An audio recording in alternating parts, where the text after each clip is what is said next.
Okay, yung video na to guys, so 3 valve controlled by 2 3-way switch. So dalawang 3-way switch ang magko-control. So ito guys yung connection niya. Yung line 1, so pupunta rito sa switch, yung common niya o yung live. And then yung travelers ng isang 3-way switch papunta rito sa kabilang 3-way switch. Okay? So ito guys yung line 1 nya, so kulay black yung ginamit natin papunta rito sa switch.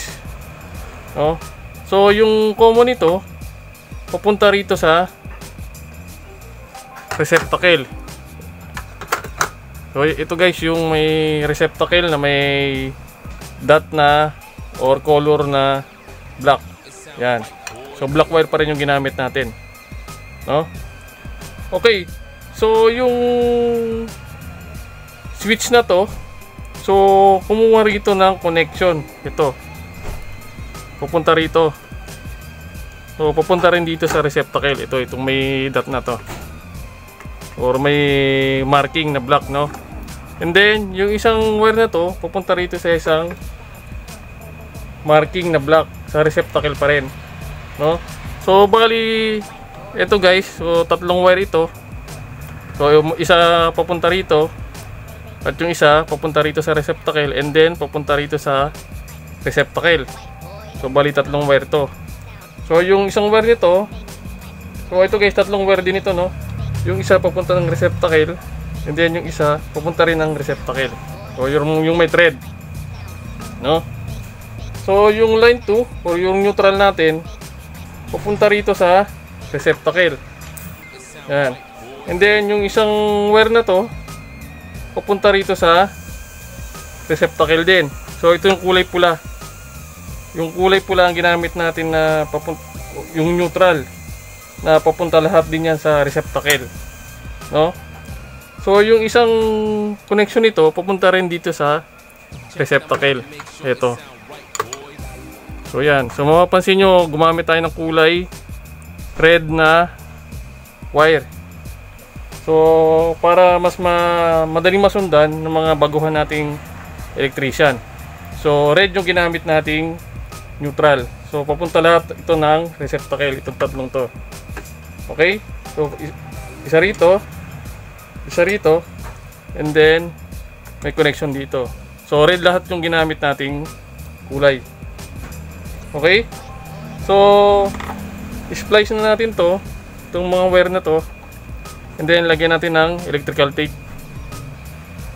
So ito guys, once na nalagyan natin ng electrical tape, so lagyan natin ng isang bulb kada receptacle. Then i-check natin through resistance check kung may problema ba o wala yung wiring natin. So lagyan muna natin ng isang bulb.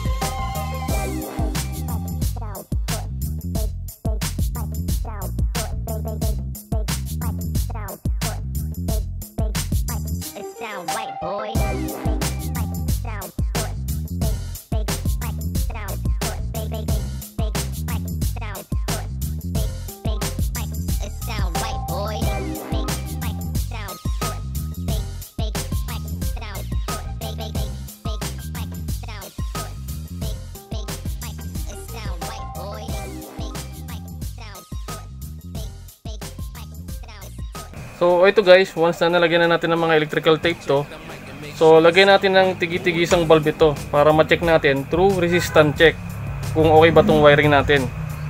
So lagay lang natin dito yung test probe, then on natin. O yan. So may following pointer, and then off natin, then on and off. Okay? So yung pangalawang bulb naman ang lagay natin o receptacle. So, kailangan meron din yan. Yan, on and off. On and off. So yung pangatlo, on, off, on, and off. Okay? So, ibig sabihin lang dyan guys, so walang problema dito sa ating circuit connection. So, lagay na natin ng tatlong bulb and then sara na natin yung cover ng junction box.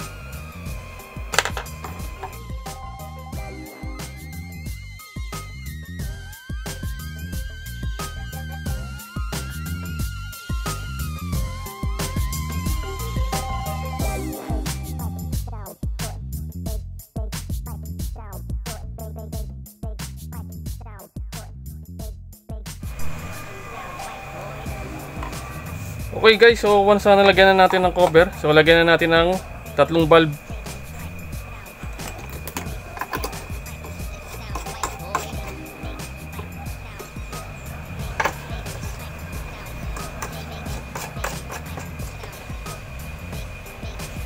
Yan, so lagyan na natin ng AC supply.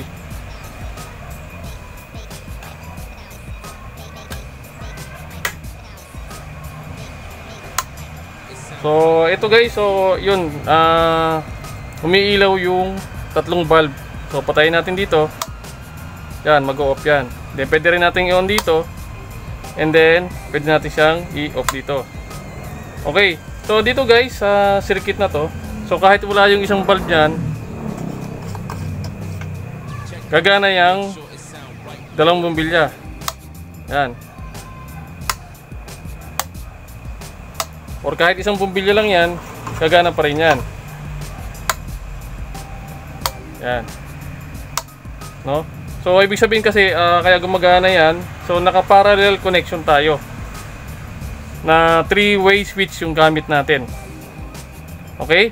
So yung 3-way switch, so sabi ko nga nung nakaraang video natin, kinokontrol niya yung dalawang location.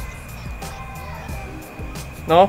So halimbawa nasa first floor ka, and then yung pangalawang switch nasa second floor. So pwede ka siyang mag-switch doon sa second floor at pwede ka rin mag-switch doon sa first floor. No? So off muna natin, then ulit natin.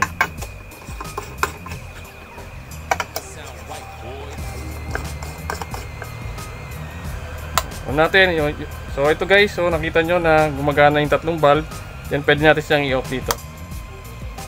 On and off. On.